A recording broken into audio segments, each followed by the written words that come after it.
आसाम की सिचुएशन ऐसी है कि वो जानबूझकर सुप्रीम कोर्ट की गाइडलाइंस को इग्नोर किया है और ज़बरदस्ती करने की कोशिश की है, क्योंकि चुनाव करीब है। उनके लिए आसान है बेरोज़गारी के ऊपर सवाल ना हो, करप्शन पर सवाल ना हो, दूसरी चीज़ों के सवाल सब लोगों के माइंड से हट जाएं और कम्युनिटी विशेष का मसला बन जाए, तो आसान है वो। उसी के मुताबिक उन्होंने उसके ऊपर एक्शन लिया है। यही हमारी उनसे शिकायत थी। हमने कहा भाई आप गाइडलाइन के मुताबिक सिस्टम से करिए काम को, जो करना है ठीक है।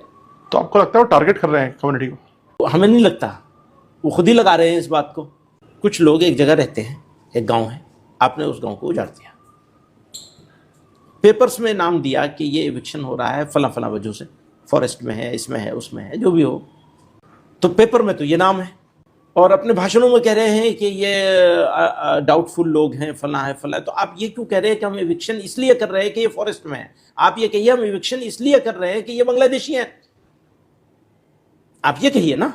और ये कह करके फिर आप उनको डिपोर्ट कीजिए।